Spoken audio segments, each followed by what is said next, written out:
चुनाव को लेकर तैयारियां तेज हैं, तो वहीं इस बीच दिल्ली की मुख्यमंत्री आतिशी ने कांग्रेस पर जोरदार हमला बोला।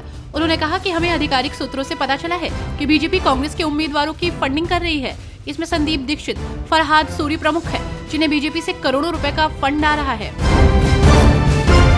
कांग्रेस सांसद और लोकसभा नेता राहुल गांधी 2 दिवसीय विस्तारित CWC बैठक में भाग लेने के लिए बेलगावी पहुंचे। महात्मा गांधी की अध्यक्षता में बेलगाम सत्र की 100वीं वर्षगांठ मनाने के लिए CWC की बैठक नव सत्याग्रह बैठक कर्नाटक के बेलगावी में आयोजित की जा रही है।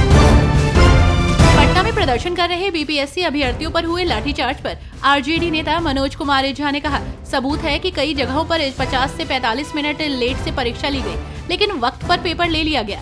क्या ये अन्याय नहीं है? क्या इसे गलत न माने? वे शांतिपूर्ण तरीके से बैठे हुए हैं और आप जाकर इस प्रकार लाठीचार्ज कर रहे हैं जैसे वे सरहद पर हैं। वे आपके दुश्मन नहीं हैं। दिल्ली वक्फ बोर्ड के इमाम अपने लंबित वेतन की मांग को लेकर दिल्ली के पूर्व मुख्यमंत्री अरविंद केजरीवाल के आवास पर पहुंचे।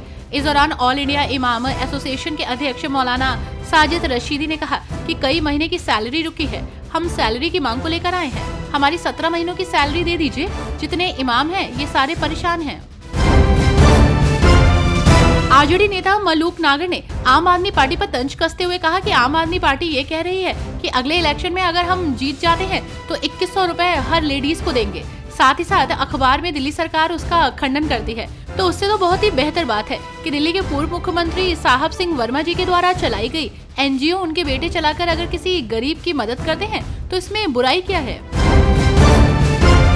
बेलगावी में CWC की बैठक नव सत्याग्रह बैठक में बोलते हुए कर्नाटक के deputy CM DK Shivakumar ने कहा कि कांग्रेस का इतिहास देश का इतिहास है। उन्होंने आगे कहा, कांग्रेस का इतिहास देश का इतिहास है। कांग्रेस ने इस देश को एकजुट रखा है। कांग्रेस सत्ता में रहे या ना रहे, वो देश के सभी वर्गों का ख्याल रखती है। 100 साल पहले आज के ही दिन दोपहर 3 बजे महात्मा गांधी को कांग्रेस अध्यक्ष चुना गया था। उसी समय CWC की बैठक शुरू होगी। दिल्ली में विधानसभा चुनाव को लेकर सभी दल एक्टिव मोड में नजर आ रहे हैं। वहीं दूसरी तरफ राजनेता एक दूसरे पर आरोप प्रत्यारोप लगा रहे हैं। इस बीच कांग्रेस नेता संदीप दीक्षित ने महिला सम्मान योजना को लेकर आम आदमी पार्टी पर जमकर हमला बोला। उन्होंने आप पर झूठ बोलने का आरोप लगाया और उपराज्यपाल से इस संबंध में बात करने को लेकर जानकारी दी। बेलगावी में CWC की बैठक के लिए पहुंचे कांग्रेस नेता सचिन पायलट ने कहा, ये शताब्दी विशेष है। कांग्रेस सरकार में बहुत अच्छा काम कर रही है, लेकिन ये कार्य समिति की बैठक अगले कुछ महीनों और वर्षों के लिए गति और एजेंडा तय करेगी। CWC की ये बैठक कई मायनों में ऐतिहासिक होगी। हम सभी को यहाँ आकर गर्व है।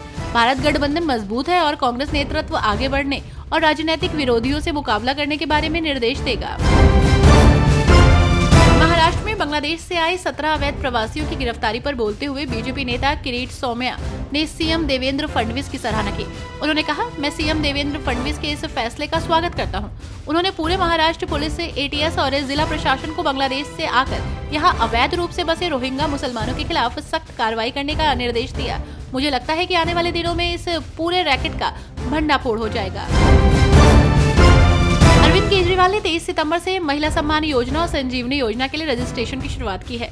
इसके बाद से दिल्ली में संजीवनी और महिला सम्मान योजना के लिए रजिस्ट्रेशन कैंप लग रहे हैं। महिलाओं और बुजुर्ग पुरुषों दोनों के लिए रजिस्ट्रेशन किया जा रहा है। ऐसे में खबर है कि दिल्ली में इस योजना का लाभ लेने के लिए एक दिन में 10 लाख रजिस्ट्रेशन किए जा चुके हैं।